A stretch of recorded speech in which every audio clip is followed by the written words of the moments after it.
taxi service depots, service stations, indoor garages, barber shops, any type of repair shops, funeral parlors, liquor stores, video DVD rental places, car rentals, and produce stores. So basically anything you wouldn't see in Freehold Mall, we don't want opening up in the downtown redevelopment zone anymore. Community-minded people do not want to rent stores downtown. They don't want to walk up and down the street with their children.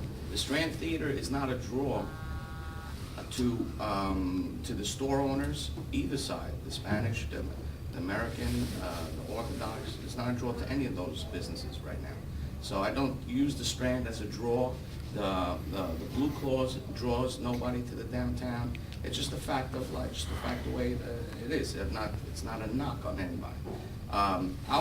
We would like to see, more than anything, whatever idea that would clean up the downtown. Somehow take all those construction workers that are standing in front of all the streets and ask them to move, but legally, we went through this the last couple times, it can't be done.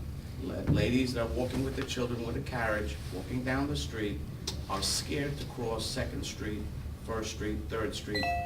They just, has nothing to do with the ethnic background, it has to do with construction workers standing on the street.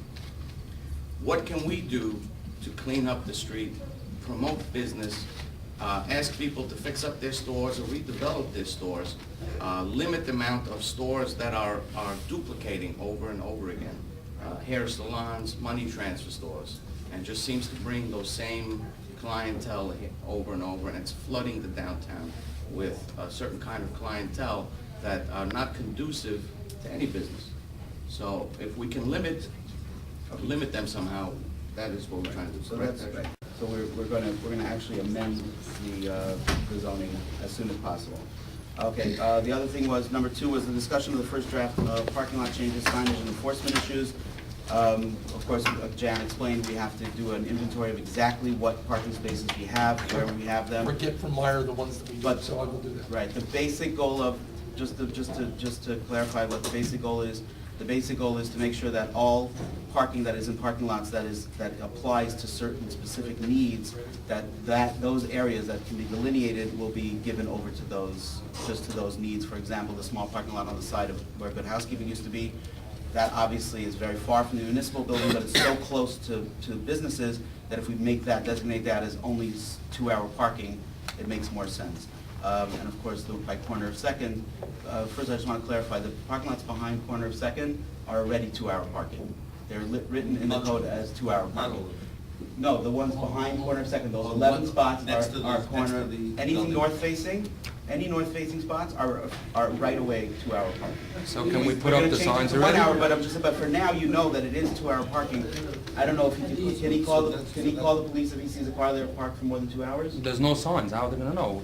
Can we put up something in between? So I think corner of 2nd should maybe take it upon themselves to put up some sort of sign in the meantime. Oh, yeah, might have to get. I don't think we should do it now because we're gonna change We it may be to, able to get the town to put up some, maybe public works or something. can put up a Construct temporary sign saying just that to alert people to the fact 2-hour parking that for it's now. 2-hour parking and that Right. enforcement will be coming. But they would like to have those spots made 1-hour parking, and I think we wanna So that's do gonna be what they that's want gonna be your because. change, but in the meantime. Right. if In there the are people meantime, doing because all as you day- said, this Right. might take a while till we I'll find. give you all another the- example, the Bagel Notch parking lot. The Bagel Notch parking lot is, The rest of the parking lot, I think legally is 24-hour parking. yes, it is, but those But there's 11 no spots sign. aren't. But those 11 spots are delineated in the code. It says that all north-facing spots are 2-hour parking. So that's what we do the rest of the parking lots, like no parking. No, I know, during the night. right, no, that has to be 24-hour parking. That has to be 24-hour parking. But just another example is the Bagel Notch parking lot. If you look at the codes, the Bagel Notch parking lot is entirely 2-hour parking. So the people who own the stores in front where Bagel Notch is, they feel that even though they would love to have the whole thing be 2-hour parking, it's obviously not the best thing for the town. They're more than happy to just make it that the perimeter parking in those parking lots, anything that's closer to the stores or closer to 4th Street should become 2-hour, and the rest can be all-day parking. And we're only gonna allow 2 lots to be over 20, we wanna only allow 2 lots to be over 24-hour parking, which would be the one near the bus station in case somebody has to go take a bus and come back the next day, or the one between 1st and 2nd, which is a large parking lot, and anyone who might want to commute might want to park there and stay there overnight. And I have not really seen many police officers. I don't know, maybe you can I haven't seen you with your downtown. Look, as the Chief Lawson had stated at the last meeting, you know, we do have the UEZ officers assigned down there. And, you know, when they're out and available, people see them unless they're on a call. I mean, that would be something we could discuss with the chief to bring up. Unfortunately, he was unable to make it today, so I will bring that back to him. That was concerned. I would just like to see, you know, like, it's just, when you don't see them for hours on end, it's just a little bit strange. The only thing I can compare the second in Clifton to is a guy that's on life support, and you have a nurse there all day, and you don't want to see that the nurse just sort of left for the day. Right. It's something that you really need to have a constant awareness and a constant, somebody watching all day. I know they put up cameras, but as far as I know, the cameras aren't operational, are they? I believe they are, actually. Are they? I've seen them down in Fred Capper's office, where they actually are pulling information. Sergeant, could you, perhaps the chief could add the downtown commission to the email list that he sends around whenever the downtown team does the quality of life enforcement, using the cameras, the bikes, the undercover guys. They would see all the arrests that are going on there for drinking, other.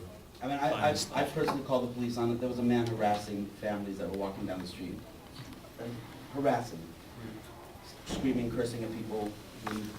And I called the police and I stood there and I filed a complaint. And the man was harassing people as the police officer was there, and he didn't arrest the person. He said, it's a complaint issue, you have to file a complaint. I filed a complaint. I never heard from the police, I never heard from anybody. I'm willing to go to court and make sure this man knows not to stand on street corners cursing at little children. When was that, Herschel? It was probably 2 months ago. Do you have a complaint It was number? it was Officer Anderson that I remember. Do you have a complaint number? What? Did they give you a complaint I number? went down, I filed out a complaint form. Did you get a number or no? I did not receive a number. I was, you know, as usual, it was one of those things where I was just treated as like, okay, go away. There's a few things that are on, that weren't put on here, that I just also wanted to further discuss. One is the metal gates that go down in front of stores.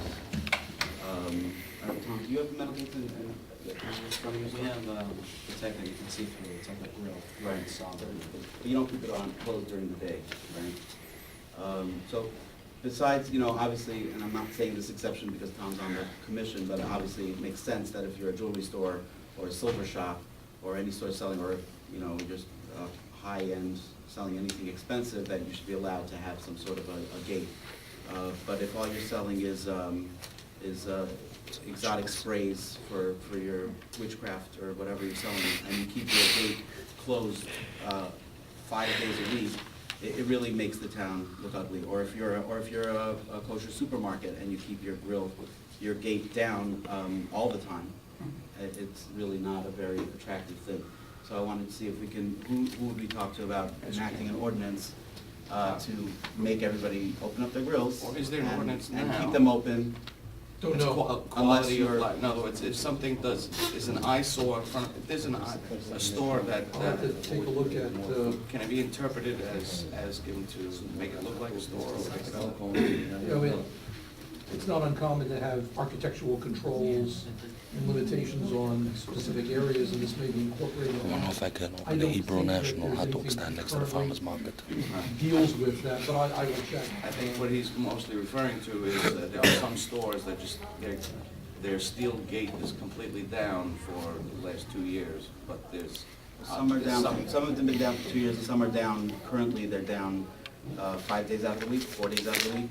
They're not looking for business, they just have their steel gate down, which is not very, you know, I mean, when they open up their gate, I don't think it's gonna be too much more attractive, but it'll be better than what it is with the gate down. Okay. To the chair.